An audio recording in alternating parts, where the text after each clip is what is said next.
Hello, happy day, everyone. I am Meredith. I am here with our message for Wednesday, the 17th of May, 2023. We are sticking with the Out of Hand Tarot for our message today. We have the Sun and the Moon both in Taurus. Pluto remains in retrograde. I goofed up on the moon phases for you all this week. Anyway, it's in Taurus now. Oh, I think I told you before it was in Taurus, but it was actually in Aries. Regardless, here we are. And we're having a repeat with the shuffle. The cards came out in twos. This happened the other day, so this number, 222, may still be of relevance to us. And as I know the meaning of this number, it means don't give up 5 minutes before the miracle happens. So let's see, how can we make the very most of what's on offer to us in the energy? Oh, there's 3 cards here. Ooh, surprise. Okay, first, how can we make the most of what's on offer to us today? We've got the Ace of Swords, brilliant clarity, great strength, and I see us translating our vision from our mind's eye into something much more tangible here. Our next card is the Hierophant. Look at this. Do you see a theme? This is a vision being worked out, being tested perhaps in theory. And let's see what this third card is. The Hermit, look at this. We had this the other day. We were shining the Hermit's lantern into our subconscious and the sun was there as well. So I'm feeling like we're being struck by some spontaneous brilliance in the energy atmosphere of this day.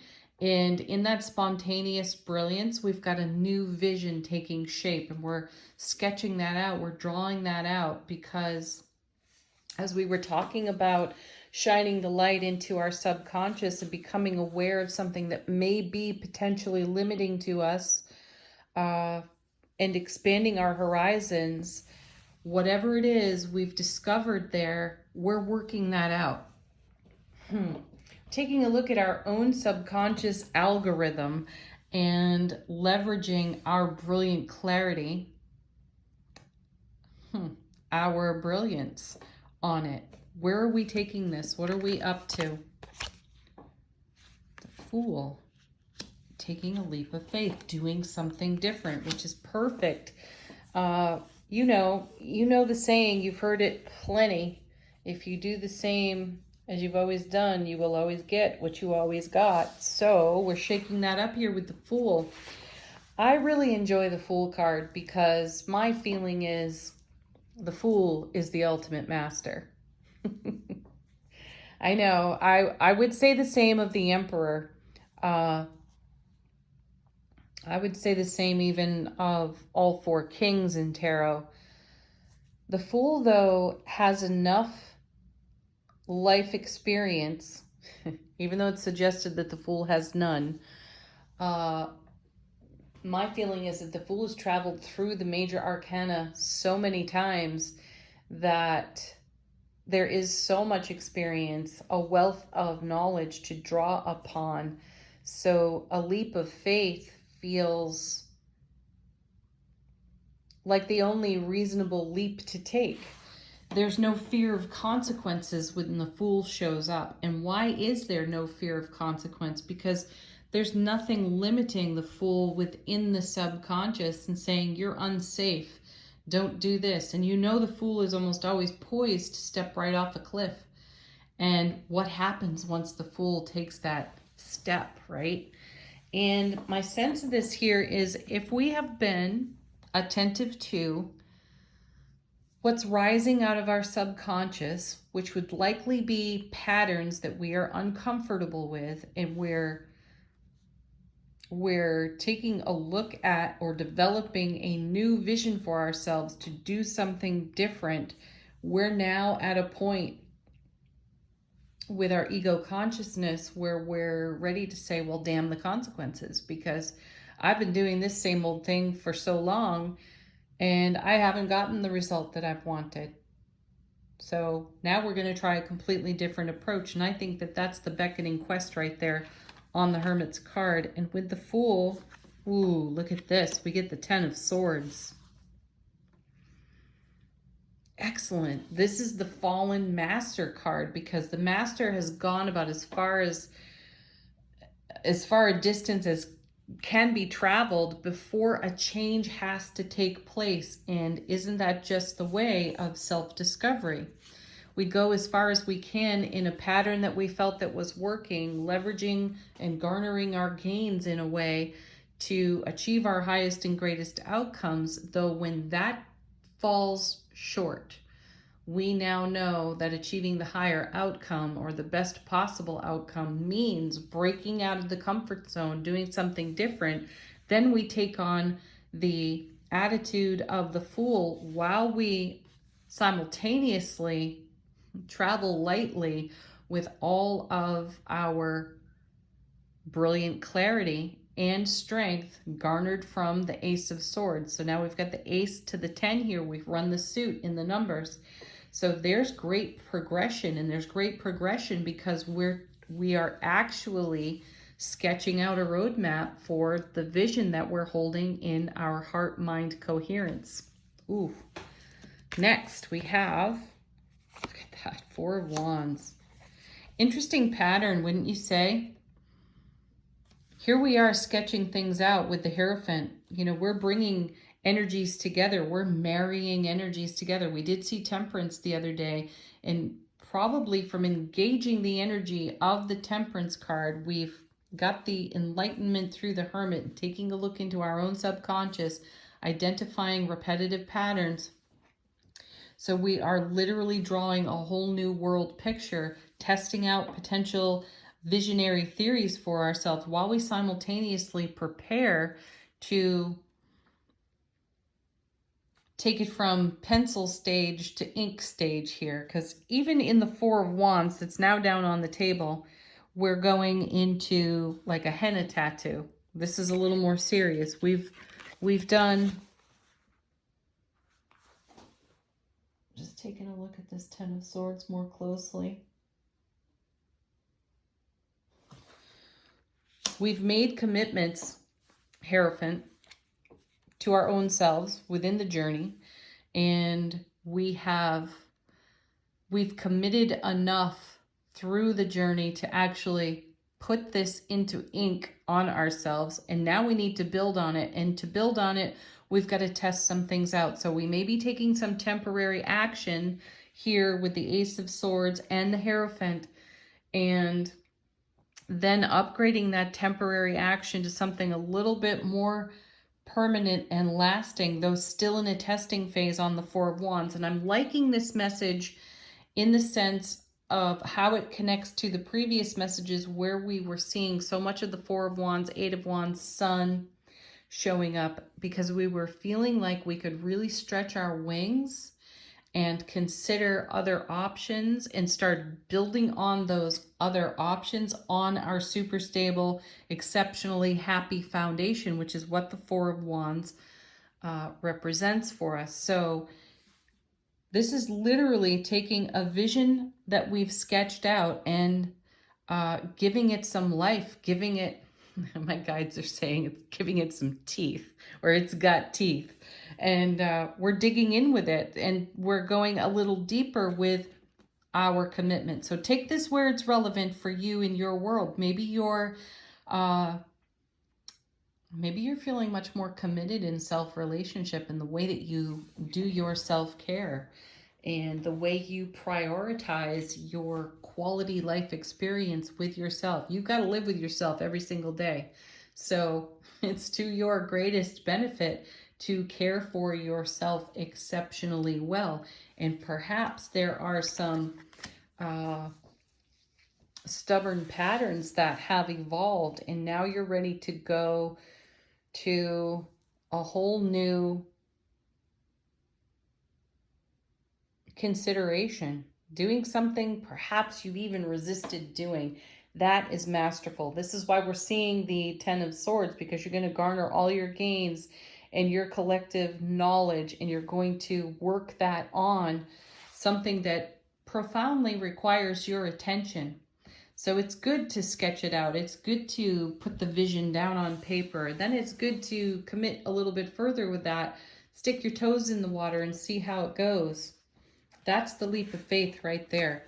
And my sense of it is it will be uncomfortable, Ten of Swords, to do something different. Though if you're looking for a particular kind of result and you haven't achieved it now, up to now, it will require the leap of faith and the wild discomfort of the Ten of Swords as you bring your mastery into a new life experience and set yourself free. And then you have, look at this, the King of Pentacles. See, this is a card of trusting yourself. This king is so dynamic. I know he's got the reputation of, you know, Mr. Slow and Steady, kind of like the Knight of Pentacles, but that slow, steady attitude or approach to life pays great big reward, and this king knows it. He is a master manifester. He and the queen are the mother and father of the material within tarot. So we are literally making new moves, new decisions, taking new actions. We are testing the threshold and the edges of our comfort zone, because we know there is more reward and even greater quality to our life experience, and it's all going to come from our own two hands. And we've got to break the mold, we've got to break a pattern, we've got to break through limitations. So this spontaneous brilliance that I feel that is incoming through our intuitive awareness and our collective knowledge is going to get leveraged on a whole new approach. Excellent. All right. Bottom of the deck, what is going on behind the scenes? How is the universe supporting us? Six of Swords. Yeah, just go. Just take the step. You know, this is a card that indicates we're moving out of tumultuous energies or, choppy waters into smoother sailing. So my feeling here that the Six of Swords, Six of Swords is the universe speaking encouragement to us to take a step in the direction to calmer waters, smoother sailing. And we're doing that here by sketching out our inner vision. Yeah, because look, here's the next card. Ace of Pentacles awaits us. A whole new world of opportunity is, the door there is being held open. So take a step in this direction. Wow. Followed by the Emperor. I hope you all just got a goosebump chill, because I sure did. Super stable in his energy. He's called the know-it-all, though for good reasons. We're being encouraged to take a look at our collective knowledge and how can we use that in a profoundly fulfilling way for ourselves. Next, we have the Seven of Swords. I know this card is called the Thief. I was speaking on this card with someone very dear to me just the other day, and the message I got off this card was strategizing. It wasn't stealing, it wasn't thievery, it was strategy. Plotting the course. Plotting the course we will take. Oh, yeah, look, because we have the Six and the Seven of Swords. This is progression. We've got the Ace of Swords on the table. We have the Ten of Swords as well. So there's a lot of dynamic movement here for us as we wholeheartedly say yes to ourselves in taking a leap of faith and doing things differently.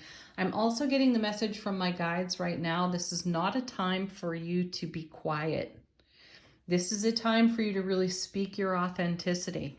So if you find yourself in a situation where you need to be a really good advocate, don't worry about how you advocate for yourself or another, perhaps. It could be you have to advocate for a child or a parent or something.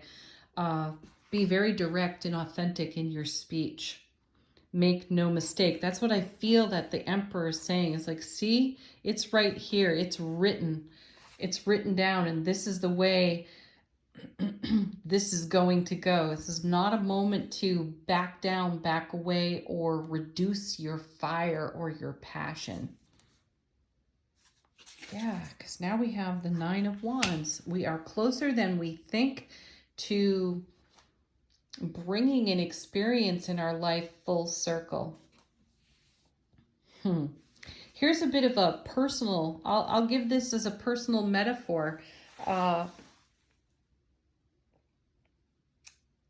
been challenging myself with fitness, and it hasn't gone so well. And I have to show up like an emperor for myself. No one's going to do that for me. And I do have the feeling that I'm closer than I may realize, though I have a vision as well that I am sketching out for myself. And I have to go after that with the enthusiasm of the Fool. And if all the things that I have engaged previously have not necessarily worked, and I still have this fitness vision for myself, then I have to be bold, brave, and authentic. I have to advocate just for me so I can step through this doorway, hop in the boat of the Six of Swords, move on to calmer waters, not stress or worry or fret over anything, and take advantage of the opportunities that are being offered to me, even though they may feel wildly uncomfortable in these moments as I consider them. I may consider that, oh, I feel foolish with this, I feel insecure with that, or I have self-consciousness over here. Yes, all of those things are there, and I feel that all of those things are there for each and every one of us, no matter what our vision is, no matter what our goal is. In order to achieve the desired result, or to fulfill the vision that we're holding in our heart-mind coherence, it is going to take flexibility, and it is going to take stretch within that heart-mind coherence for us to achieve exactly what we're aiming at. So I feel that these cards are a great encouragement to all of our endeavors. So take it where it's relevant for you. That's only one area of my world where it's relevant to me. There are other areas as well. There are other points of focus for me to be investing in as well. This is one that I happen to be a little more sensitive about right now, though that sensitivity has caused a discomfort that has caused an empowerment and an inspiration to do something different. So break the mold. Get out your whiteboard, get out your sketch pad, whatever it takes for you to start writing out your theories and creating your own sphere of influence life algorithm. Go do that and start testing. All right, Angel Answers. Great deck for answering your questions, being a sign or a symbol that you're looking for, confirmation of this reading, messages from your own guides and angels. Our first card is Opportunity. Yeah, it's everywhere, Ace of Pentacles. Simply engage it. Next. You're ready. That Knight of Wands feels for me like, in my own scenario, as soon as I try something different and that puzzle piece clicks, then I will have a tangible experience of being closer than I realized to some of the goals and achievements that I have set for myself. When you just find that right thing, that sweet spot, even if you will, things go smoothly for us. Six of Swords. So strategize. Seven of Swords. Do not allow yourself to be robbed of your joy by committing to an old pattern that hasn't effing worked. Come Compromise. Ooh, that may be something you do with your ego when it rises up and says, this is wildly uncomfortable. Let's not do this. You may need to compromise with that energy and speak lovingly with compassion and unconditional love, and encourage yourself to take the step no matter how uncomfortable it is. One more. Ooh, maybe a couple more. Within the next few weeks. Ooh, and improving health. Yes. My feeling here is this is an energy that's here to stay for a period of experience. It's not, you know, just a flash in the pan, one day energy, atmosphere, opportunity. This is with us for a while, and our well-being will continue to improve as we pursue our vision through our heart-mind coherence, and we challenge ourselves to dig deeper than ever for our courage and our inner strength to go for the gold in our lives, right? Okay, final word on the reading from Sacred Traveler Oracle. How is our soulful presence informing our waking human consciousness? We have cleansing waters. Purification activates vibrant life force. Ooh, yeah. Maybe you need to do a little bit of a detox right now. Detox some old thought patterns. Detox from some negative inner dialogue. Detox from whatever BS is hiding in your pantry that you are addicted to. Maybe put down the cookies for a couple of weeks. If you have a fitness goal in mind. All right, everybody, thank you for being here, watching the video. Have a beautiful day. Peace, love, joy, happiness. Namaste.